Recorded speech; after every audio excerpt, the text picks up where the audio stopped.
Dr. Elena Vasquez stared at her screen in the quiet lab aboard the research ship Harmony's Echo. The signal had come from nowhere, cutting through the normal space chatter like a knife. She had been studying alien languages for 15 years, but this transmission made her hands shake as she worked to decode it.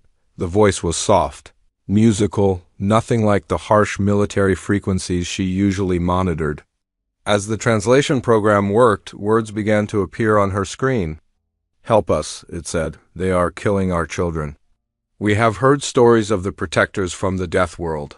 Please, if anyone can hear this, we beg you to save us." Elena's blood ran cold. The transmission was coming from the Cathara system, deep in contested space where no human ship was supposed to go. She enhanced the signal, pulling in more data, and what she saw made her sick. Images of peaceful creatures being dragged from their homes, small ones crying for their parents, and soldiers in dark armor laughing as they destroyed everything beautiful in sight. The creatures sending the message called themselves Villani. They looked like gentle deer people, with large eyes full of tears and voices that sounded like singing, even when they screamed. The soldiers attacking them belonged to the hegemony, a brutal empire that conquered peaceful worlds and turned their people into slaves. Elena saved everything and ran to the bridge. Captain Reed needed to see this immediately. The research vessel was small and had no weapons, but there was a Terra Defense Patrol ship nearby. Maybe they could help. Commander Marcus Reed was reading reports when Elena burst onto the bridge. Of the Iron Will, he was a tall man with gray eyes that had seen too much war. When Elena showed him the transmission, those eyes went cold as winter steel. "This is outside our territory," Reed said quietly. "Terra Command would tell us to file a report and forget about it.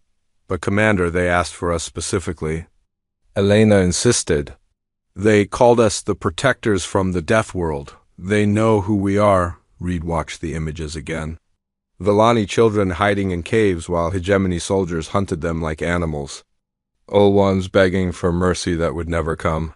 And through it all, that same desperate message repeated over and over. "Help us. Save us, please. How many hegemony ships are in that system?" Reed asked his tactical officer, Lieutenant Jake Morrison. Checked his sensors. 3 battle cruisers, sir. Maybe 20 destroyers. And they have orbital defense platforms set up around the planet. "Against us?" Reed asked. "Sir, we are 1 patrol ship. They would destroy us in minutes." Reed stared at the star map for a long time. The Cathara system was marked in red, meaning hostile territory. Any human ship that entered would be starting a war. But somewhere in that system, innocent people were dying while calling for Earth's children to save them. Elena watched the commander's face. She had heard stories about Marcus Reed, how he had lost his family to pirates when he was young, how he had spent his whole life hunting down those who hurt the innocent. She could see the war happening behind his eyes. "Sir, what are your orders?" Morrison asked. Reed walked to his command chair and sat down slowly. Then he reached under his console and pulled out a device Elena had never seen before. It was old, covered in dust, with warning labels in multiple languages. "Commander, what is that?" Morrison asked. "Something I hoped I would never have to use." Reed said, "Lieutenant, I need you to send a message on a very special frequency." "Code 77 Alpha." Morrison's face went pale. "Sir, that code has not been used in 20 years. Command said it was for emergencies only." "This is an emergency," Reed said. "Send this message. Ghost protocol activated. Innocent blood calls for vengeance. All ships respond to Cathara system immediately. Sir, if you send that message, every human military ship within 50 light years will come here," Morrison warned. "Some of those ships? Some of those crews?" "They are not regular military." Reed looked at the Villani transmission again. "A mother was holding her child, both of them crying, both of them about to die. Send the message, Lieutenant." "Send it." Now, Morrison's hands moved over his controls. The message went out on a frequency that had been silent for decades. It was a call that only certain ships could receive. Ships that carried crews with dark histories and darker purposes. Ships that operated in the shadows where normal military could not go. Elena felt the hair on her arms stand up. "Commander." What have you done? I have called the wolves, Reed said simply. The hegemony thinks they are hunting sheep. They are about to learn what happens when sheep have wolves for friends. On his screen, red dots began to appear. Ships coming out of hyperspace at the edge of the system. More and more of them, moving like shadows toward the Cathara system. Elena counted them and felt her heart race. 12 ships, 20, 30, all of them moving with deadly purpose toward a system where innocent people were being slaughtered. Double quotes, sir. Terra Command is trying to contact us, Morrison reported. They want to know why we activated Ghost Protocol. Tell them we are experiencing communication difficulties, Reed said. Tell them anything except the truth. Elena watched the approaching ships on the scanner. Some of them had names that made her shiver. Silent Fury, Death Shadow, Vengeance Rising. These were not normal military vessels. These were the ships that hunted in the dark places between stars. Commander, what happens now? She asked. Reed stood up and looked at the star map. The red dots were getting closer to Cathara. Soon, the hegemony would detect them.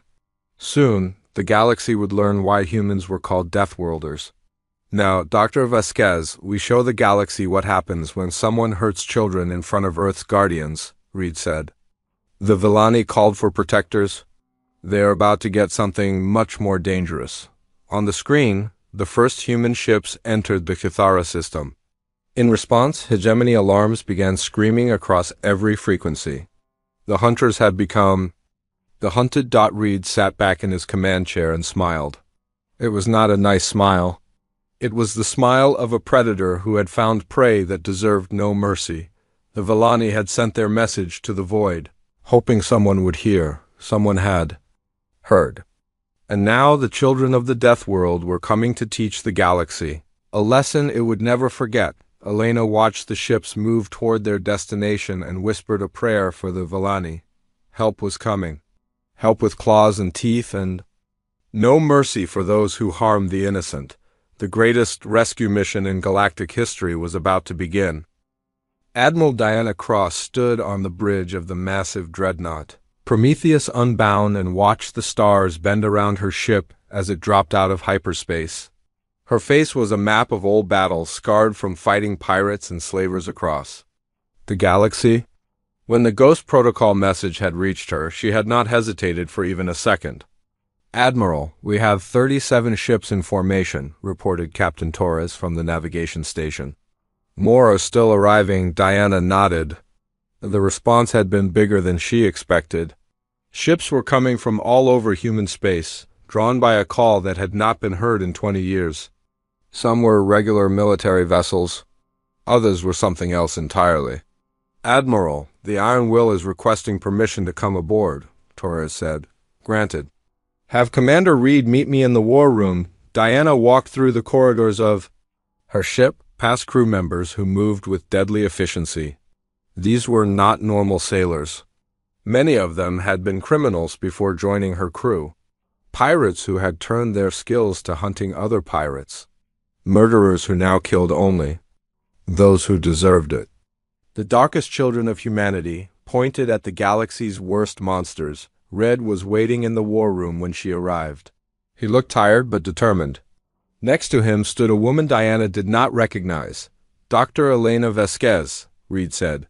She intercepted the original transmission. Diana studied the woman. Elena looked scared but brave, the kind of person who would risk everything to save strangers. Doctor, show me what we are dealing with. Elena activated the holographic display. The Villani transmission played again, showing the gentle aliens being hunted like animals. Diana had seen many terrible things in her years fighting across the galaxy, but this made her angry in a way that surprised her. They have children, Elena said quietly. The hegemony is not just conquering them. They are harvesting them. Harvesting? Diana asked. The Villani have natural healing abilities. The hegemony wants to study them, to steal their genetics for their own soldiers. Diana's scarred hands clenched into fists. The hegemony was not content with simply killing. They wanted to torture and experiment. They wanted to turn the Villani's Gift for healing into a weapon for causing more pain. What are we facing? She asked. Reed pulled up tactical displays. 3 battle cruisers, 24 destroyers, orbital defense platforms, and ground forces. They have the system locked down tight. Numbers? 10-1 against us, Admiral. Diana smiled.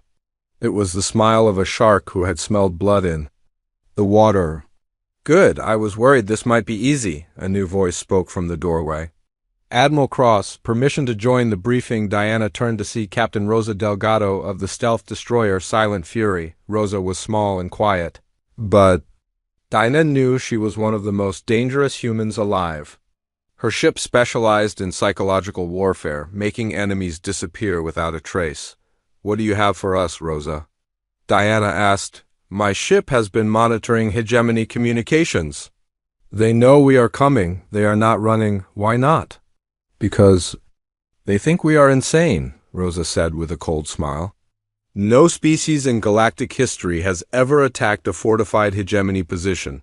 They believe we will see their strength and retreat. Elena looked confused. But we are not retreating, are we? Diana, Reed, and Rosa all looked at her with expressions that made Elena's blood run cold. Doctor, Diana said slowly, humans do not retreat when children are in danger. We advance. We attack, we show the galaxy why every other species calls. U.S. Deathworlders. Reed activated another display. The Villani are being held in underground complexes here, here, and here. The hegemony has gun platforms in orbit and patrol ships throughout the system. Standard assault pattern will not work, Rosa added.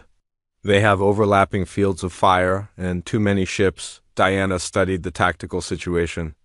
Any normal military would call this impossible. The odds were too bad, the defenses too strong. But Diana Cross had not built her reputation by accepting impossible odds. We are not going to use standard assault patterns, she said. We are going to use terror. She turned to Rosa. How many stealth ships do we have? 6, Admiral. Take them into the system. I want their communications disrupted and their patrol ships to start disappearing. Make them afraid. And the main fleet? Reed asked. We wait. We let Rosa do her work first. When the hegemony is confused and frightened, then we strike. Elena watched the 3 commanders plan their attack. These were not normal military officers. These were predators planning a hunt. The hegemony had made the mistake of thinking humans were just another peaceful species. They were about to learn the truth. Admiral, Torres called from the bridge. We are receiving a transmission from the hegemony fleet. Put it through. The holographic display showed an alien that looked like a cross between a lizard and an insect. Its voice was harsh and filled with contempt. Human vessels, you are in violation of hegemony space. Withdraw immediately or face destruction. Diana stepped forward so the alien could see her scarred face clearly. Hegemony Commander, you are in possession of innocent civilians from a peaceful species.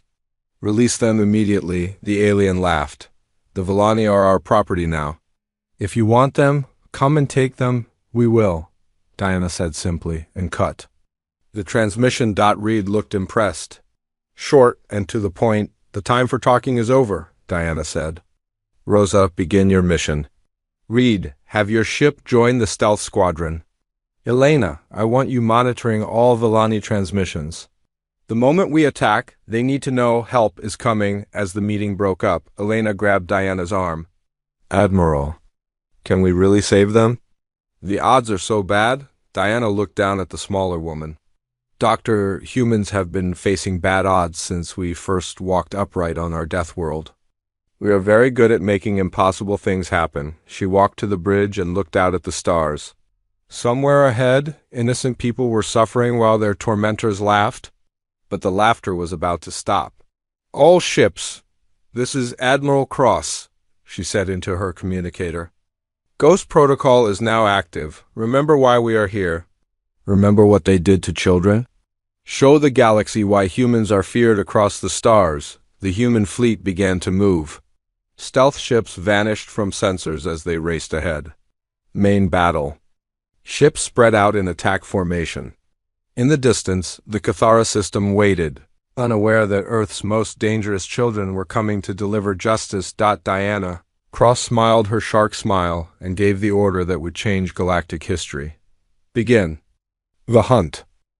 Captain Rosa Delgado moved through the darkness between stars like a ghost hunting the living. Her ship's silent fury was invisible to every sensor the hegemony possessed, sliding past their defenses like a shadow cast by something that should not exist. Target acquired, whispered Lieutenant Kim from the weapons station. Hegemony patrol ship, 2 crew members, standard reconnaissance pattern. Rosa studied the enemy vessel on her screen. It was small, lightly armed, probably crewed by young hegemony soldiers who thought they were safe in their own territory. They were about to learn that nowhere was safe from Earth's hunters. No survivors, Rosa said quietly. Make it look like an accident. The silent fury moved closer to its prey.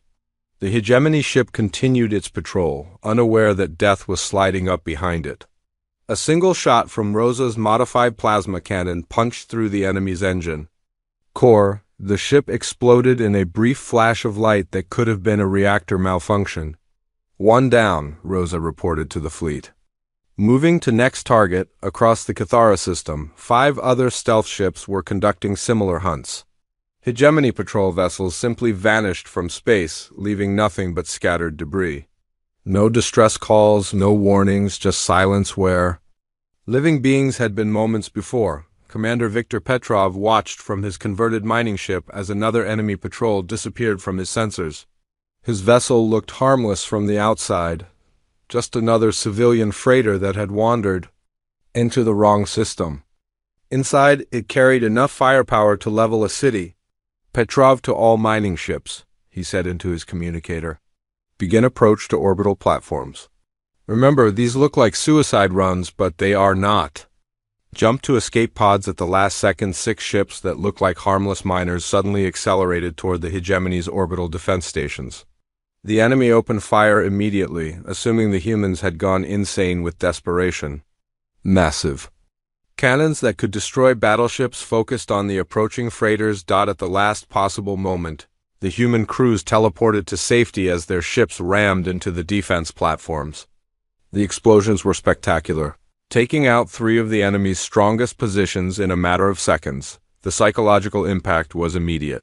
Hegemony Admiral Krex stared at his tactical display in confusion and growing fear. The humans were not fighting like any species he had encountered before. They were using their own ships as weapons, sacrificing valuable resources to destroy his defenses. Sir, we are detecting more human ships approaching, reported his tactical officer. They appear to be moving in random patterns. Random patterns? Krex asked. Sir, they are not following any known military doctrine. Some are attacking head-on, others are retreating, then attacking again. Some are flying directly at our ships as if they want to ram us. Dr. Elena Vasquez monitored the battle from the Prometheus Unbound, translating the panicked hegemony communications. What she heard made her understand something terrible and wonderful about her own species. Admiral Cross, she said into her communicator. The hegemony forces are reporting that we fight like, and I quote, void demons who have no fear of death. Diana Cross smiled as she listened to the reports from across the battlefield. The hegemony had conquered many species, but they had all been peaceful races that valued their own lives above everything else. They had never faced predators from a death world where survival meant being willing to die for your pack. All ships, this is Cross, she said. Begin Phase 2. I want the hegemony fleet herded into formation Delta 7 across the system. Human ships began executing a maneuver that looked like chaos but was actually careful planning.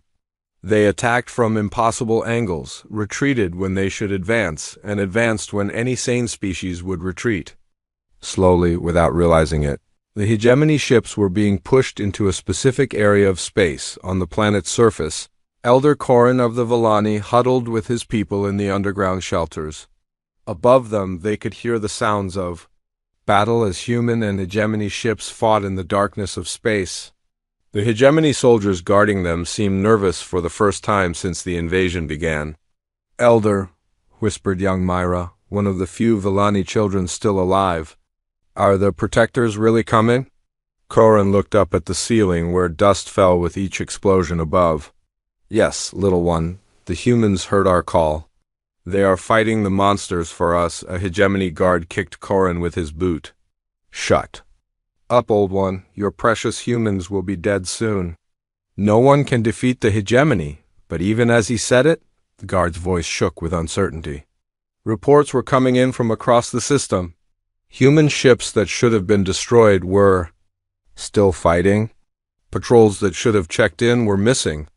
Defense platforms that should have been impregnable were burning wreckage. Lieutenant Jake Morrison aboard the Iron Will watched his sensors as the hegemony fleet moved into Admiral Cross's trap. The enemy ships were clustering together for mutual protection, just as the Admiral had predicted they would. Commander Reed, he said. The hegemony fleet is in position, Reed nodded grimly. Signal Admiral Cross. Tell her the prey has taken the bait high above the battlefield. The Prometheus Unbound had been waiting in the shadow of a dead moon. Now it moved out of hiding like a leviathan rising from the depths. The massive dreadnoughts. Weapons charged with energy that could crack planets, Admiral Krex saw the huge human ship appear on his sensors and felt fear like ice in his veins. He had heard stories of human dreadnoughts, but seeing one in person was like looking at a moving mountain made of death and fury. All ships, attack the dreadnought, he ordered desperately. Focus all fire on the big ship, the hegemony fleet. Turned its weapons toward the Prometheus Unbound. Hundreds of energy beams and missiles streaked through space toward the human flagship. But Diana Cross had not become an admiral by being easy to kill. All batteries, open fire, she said calmly. The Prometheus Unbound's weapons lit up the darkness of space. Particle beams that could boil oceans reached out to touch hegemony ships. Missiles that carried the fury of compressed stars streaked toward enemy vessels. In seconds, the space around the trapped hegemony fleet became a hell of energy and destruction. Admiral, Torres reported from his station. Enemy flagship is trying to send a transmission. Put it through. Admiral Krex appeared on the holographic display. His lizard face was twisted with rage and fear. Human Admiral, I demand you accept our surrender. Under galactic law, you must... Diana? Cross looked at the alien commander with eyes as cold as the space between stars. Behind her, Elena was translating new Villani transmissions. Reports of executions, of children being killed out of spite, of innocents dying while their captors laughed. Admiral Krex, Diana said slowly, you have 1 hour to release every Villani civilian in your custody. If even one innocent dies, I will show you why the galaxy calls us Deathworlders. She cut the transmission and turned to her weapons officer. Prepare the Nova charges. If they hurt one more child, we burn their entire fleet to atoms across the Cathara system. Human ships moved like sharks circling wounded prey. The hegemony had started this fight thinking they were dealing with another peaceful species. Now, they were trapped in a nightmare where their enemies fought like demons and showed no fear of death. The real battle was just beginning. Admiral Krex stared at the human ultimatum on his screen and felt something he had never experienced before in his long military career: fear. Not the simple concern that comes from facing a strong enemy, but the deep, primal terror that prey feels when it realizes it is being hunted by something far more dangerous than itself. Sir, what are your orders? Asked his tactical officer. Krex looked at the human fleet surrounding his forces. 37 ships against his 70, but somehow the humans had turned his numerical advantage into a trap. His ships were clustered together, easy targets for the massive human dreadnought that hung above them like a sword waiting to fall. Bring me a Villani prisoner, he ordered. The youngest one we have. His officers looked at each other with uncertainty. Sir, the humans demanded we release the prisoners. The humans are bluffing, Krex snarled. No civilized species would destroy an entire fleet over a few worthless civilians. We will show them what happens when someone challenges the Hegemony 10. Minutes later, Hegemony soldiers dragged a small Villani child onto the bridge of Krex's flagship. The little one could not have been more than 5 years old by human standards. with large, frightened eyes and soft fur that trembled with each breath. "Transmit this to the human fleet," Krex ordered. "Wideband so they can all see." He drew his sidearm and pointed it at the child's head. The little Villani looked up at him with confusion rather than hate, too young to understand why anyone would want to hurt her. "Human Admiral," Krex said into the camera. "This is what happens to those who defy the hegemony." He pulled the trigger aboard the Prometheus Unbound. Elena Vasquez screamed as she watched the transmission. The innocent child had been murdered in cold blood, executed for no reason except to hurt the humans who had come to save her people. "Admiral." Diana Cross watched the same transmission with an expression like winter stone. Around the bridge, her crew stood in stunned silence. They had all seen death before, had all fought against evil across the galaxy. But this casual murder of a child touched something deep in their predator souls. "Admiral," Torres whispered. "Orders." Diana turned to her communications officer. "Send this message to all ships. No prisoners, no mercy. No survivors, Admiral. That violates every galactic treaty we have signed." Diana looked at her officer with eyes that held no warmth at all. "They executed a child on live transmission to break our spirits. They have just learned why you do not threaten the pack young in front of Earth's wolves." She opened a channel to the entire human fleet. "All ships. This is Admiral Cross. The enemy has murdered innocents under our protection. Ghost Protocol 77 Alpha is now active. Show them why the galaxy fears us." In the depths of space, Captain Jake Morrison aboard the stealth ship, Silent Fury, received the transmission and felt something snap inside his mind. He had lost his own little sister to pirates years ago, had spent his whole career hunting those who hurt children. Now the enemy had made it personal. "All hands, prepare for ramming speed," he announced to his crew. "Sir, that is a suicide mission." His tactical officer protested. Morrison looked at the Hegemony command ship on his screen. The same ship where an innocent child had just been murdered for entertainment. "Load all antimatter charges into the forward torpedo tubes. Set them for manual detonation." "Sir, at that range, we will not survive the explosion." "Some things are more important than survival," Morrison said quietly. "Engage." The Silent Fury dropped its stealth field and accelerated directly toward Admiral Krex's flagship. Hegemony weapons turned to track the approaching ship, but Morrison's course was too direct, his speed too high. Nothing could stop him now, on the planet's surface. Major Lisa Chun led a team of human special forces through the underground tunnels where the Villani were imprisoned.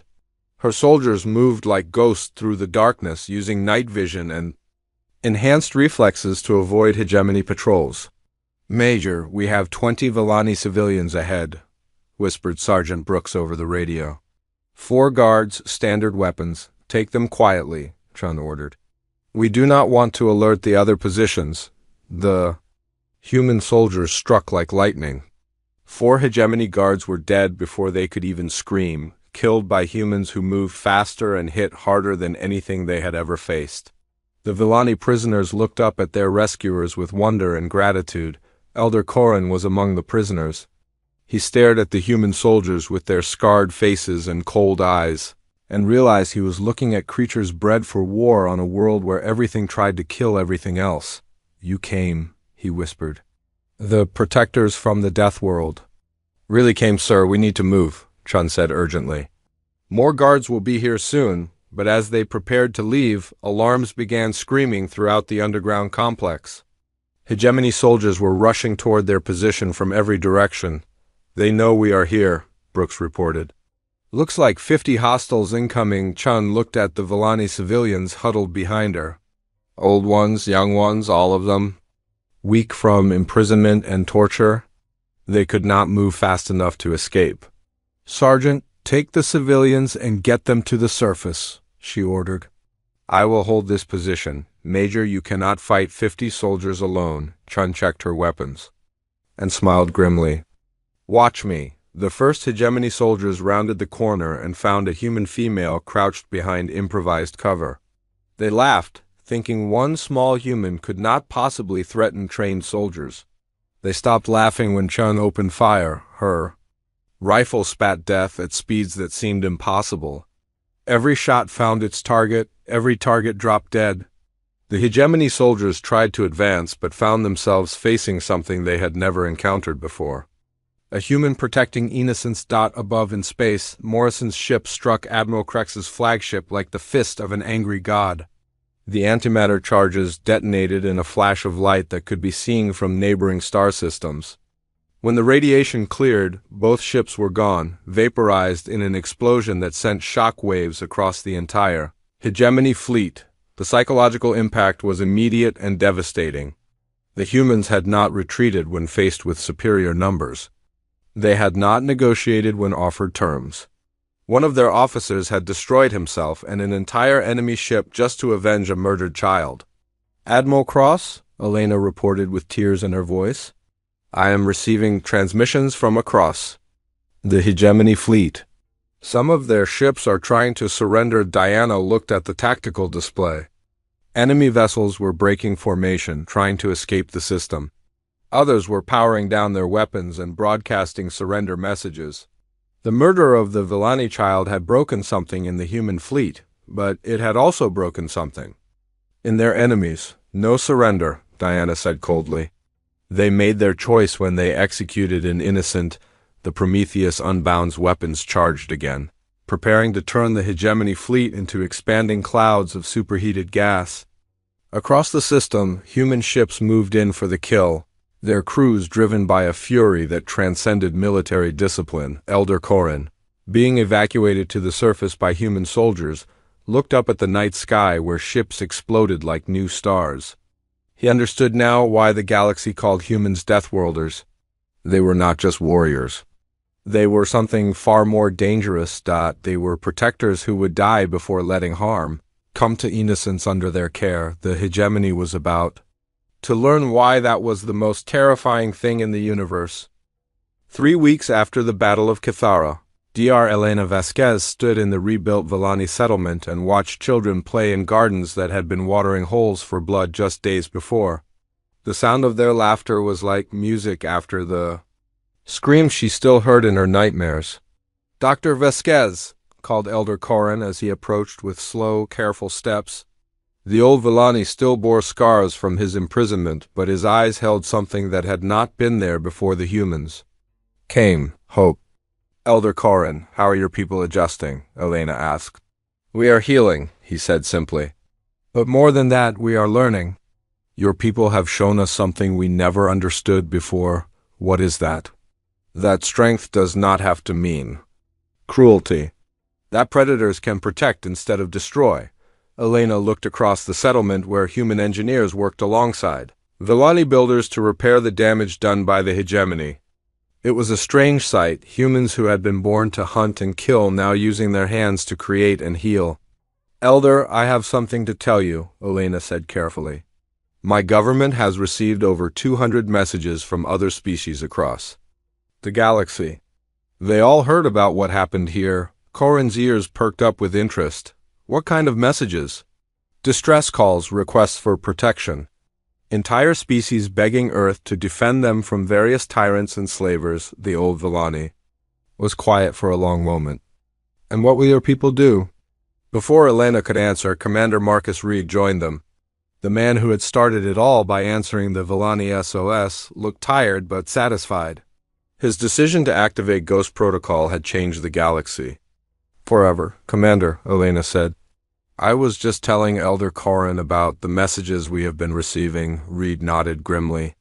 237 messages as of this morning. Everything from requests to help liberate slave colonies to pleas for protection from raiders.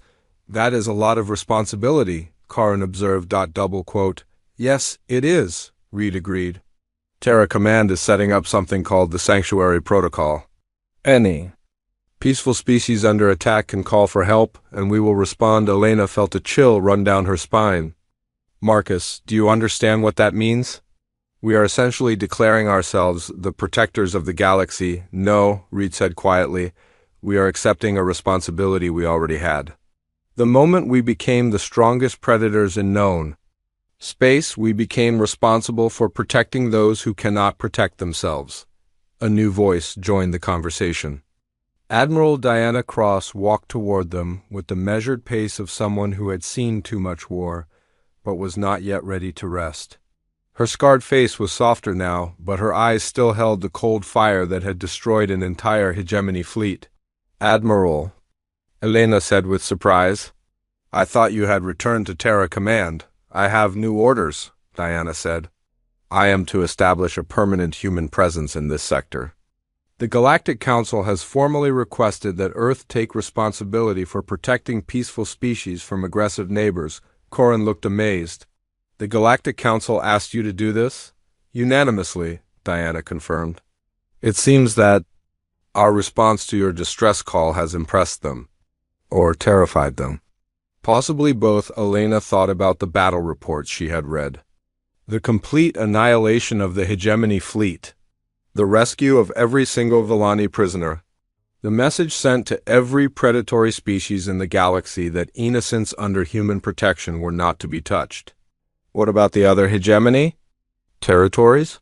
she asked. Reed smiled for the first time in weeks. "Funny thing about that. Seems like their subject species heard about what happened here. Over half of the hegemony empire is in open revolt. The remaining leadership is too busy fighting rebellions to threaten anyone else." "You broke them," Corin said with wonder. "You broke an empire that had conquered dozens of worlds. We showed them what happens when you hurt children in front of humans," Diana said simply. "The hegemony thought they were dealing with another peaceful species. They learned too late that humans are peaceful by choice, not by nature." A young Villani female approached the group with careful steps. She was barely more than a child, with large eyes that still held shadows of fear, but also curiosity about these strange protectors. "Elder Corin," she said softly, "human engineers say they want to teach us how to build defensive systems. They say no one will ever hurt us again if we learn to protect ourselves." Diana knelt down to the child's level. "What is your name?" "Little one? Vera," the child whispered. "I was in the caves when the bad ones came. I saw them hurt my friends." Elena felt her heart break. This child had witnessed horrors that no innocent should ever see.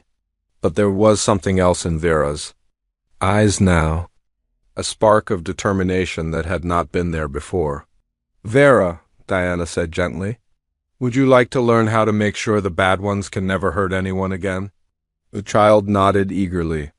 "The other children and I, we want to be strong like humans. We want to protect people too." Reed exchanged glances with Diana. The Villani were a peaceful species, but their children were learning that sometimes peace required the willingness to fight for it. "Elder Corin," Reed said, "what does your people's council say about military training?" The old Villani was quiet for a long moment. "Our ways have always been gentle, Commander. But gentleness did not save us from the hegemony. Perhaps it is time we learned that there is honor in defending the innocent." Elena looked around the settlement where human soldiers worked alongside Villani civilians. She was witnessing the birth of something unprecedented in galactic history. A partnership between predators and prey, hunters and healers, warriors and peacekeepers. "Admiral," she said to Diana, "how many ships will be stationed here permanently?" 12 warships to start with," Diana replied. "But more importantly, we are establishing training facilities. Any species that wants to learn how to defend itself can send representatives here." "You are creating an academy," Corin realized. "A place where peaceful species can learn to be warriors." "Not warriors," Reed corrected. "Protectors." "There is a difference." A communications officer approached the group with urgent steps. "Admiral Cross, priority message from Terra Command." Diana took the communication device and listened to the message. Her expression grew serious as she absorbed the information. "What is it?" Elena asked. "The Zephyr Consortium has attacked 3 mining colonies in the Outer Rim," Diana said grimly. "The local species are requesting immediate assistance under the Sanctuary Protocol." Reed was already reaching for his communicator. "How many ships do we have ready for deployment?" 15, Diana replied. "The Ghost Fleet is being reformed." As a permanent rapid response force, Elena felt the weight of what was happening settle on her shoulders. The humans had not just won a single battle. They had committed themselves to being the galaxy's guardians, standing between the innocent and those who would harm them. "Elder Corin," she said, "your people started something when they sent that distress call. You made humanity realize what we were meant to be." The old Villani looked up at the stars that were just becoming visible in the evening sky. "Doctor, we did not make you anything. We simply called to you, and you answered." The protectors were always there, waiting to be awakened. Diana stood and brushed dust from her uniform. "All ships, prepare for immediate departure. The Zephyr Consortium is about to learn what happened to the hegemony as the human commanders prepared to leave." Little Vera tugged on Diana's sleeve. "Admiral," the child said, "when I grow up, can I be a protector too?" Diana smiled and placed a gentle hand on the child's head. "Little one, you already are a protector. You survived when others did not.